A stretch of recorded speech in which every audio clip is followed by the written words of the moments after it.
So I'm going to make some delicious vegan chickpea triangles, and these are the ones that we serve at the Real Greek, and this is the easy way to make them at home. At the Real Greek they're put into the fryer and come out. I bake mine in the oven because it makes them a little bit less greasy, and I actually prefer them like that. They are so easy to make. The ingredients that you need are chickpeas, and I always prefer organic chickpeas. Get them in water, not in brine, because sometimes they're a bit too salty.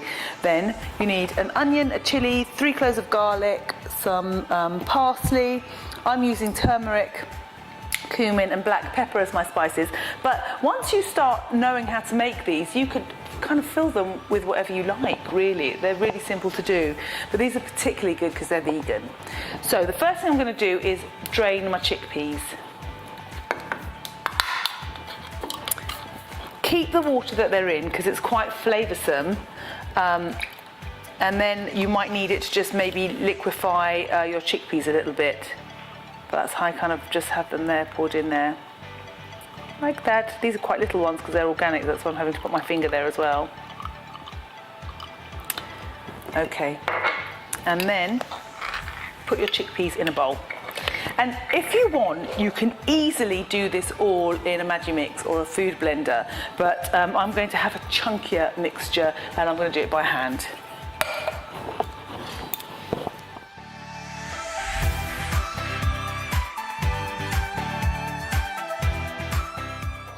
Coarsely crushed. As I said, if you want a really smooth filling, just put it all in a food blender. And to the chickpeas, it's a really simple case of just adding everything. So I'm going to add onions, 3 cloves of garlic, a sliced red chilli, which gives it a bit of a kick. I keep the seeds in because I do like a bit of spice. Some people take the seeds out so it's not too hot. Parsley, cumin, and some turmeric, salt and black pepper. So I'm just going to literally just keep chucking everything in the bowl.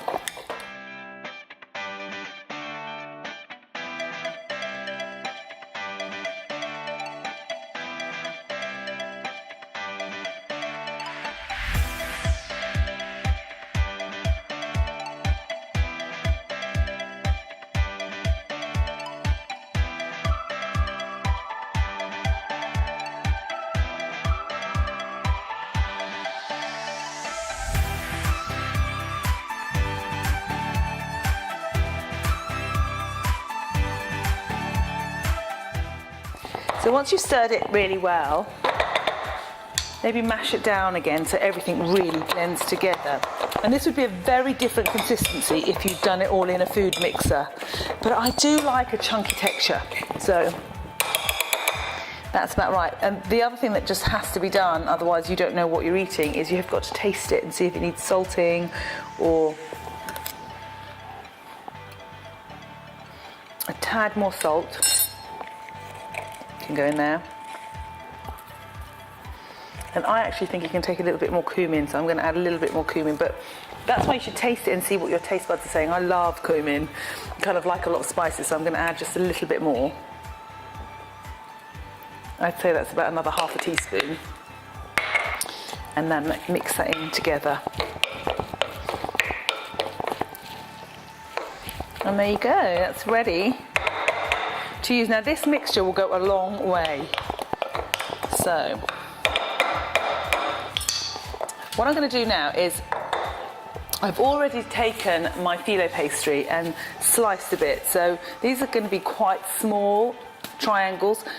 You need to take your Filo pastry, ready rolled obviously, and just cut a third away and put the rest back into the fridge and keep this one covered till you're going to use it, because Filo pastry dries up really, really quickly. It's a nightmare.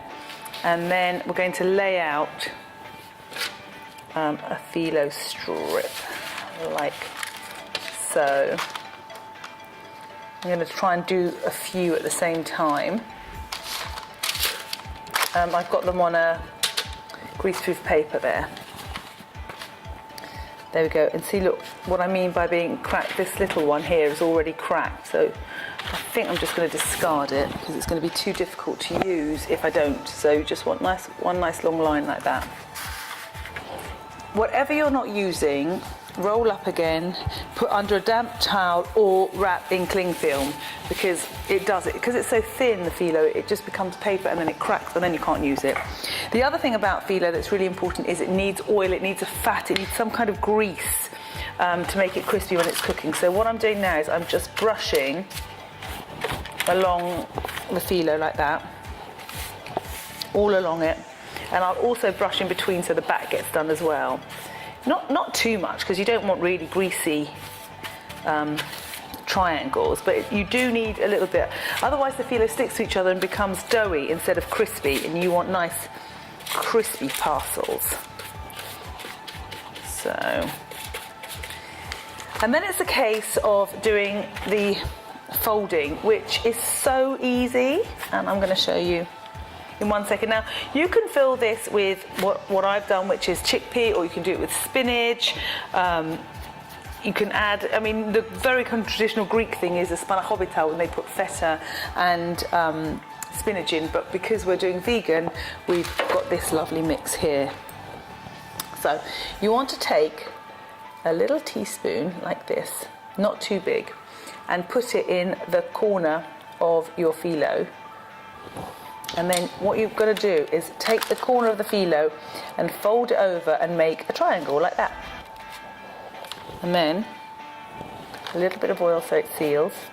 And then it's just a case of rolling it, literally rolling it, so it keeps becoming a triangle. So you keep getting the edges in, like so. You need to press down onto the open corners, otherwise they will split open when they're being baked. It's not so bad when you're baking, but when you're frying it's a nightmare, because they'll split open and all your filling will come out. So you just need to make sure that you've got enough space in between to push it down, stop them from unfolding. There we go. Oh, just keep rolling it round. A little bit of oil, like so. And then you're left with a little corner, and that's the one that you need to make sure seals down really nicely like that. And sometimes you're left with a little bit like that. And the thing to do with that is just put some oil on it, roll it around and just tuck it under. And they look like little samosas, I suppose, but these are chickpea triangles, and so keep doing them till you end up with a lot of those, and then you're going to bake them off.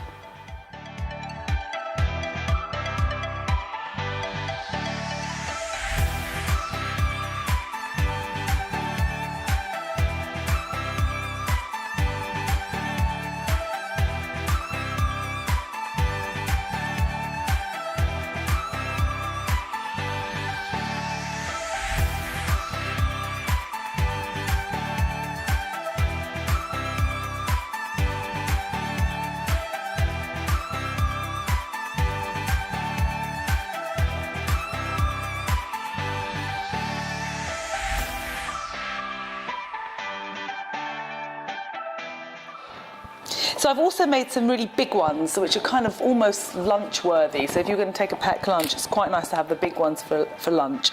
They will puff up. I'm going to put them in the oven for, the small ones need about 12 to 15 minutes, the larger ones about 18 minutes at 180.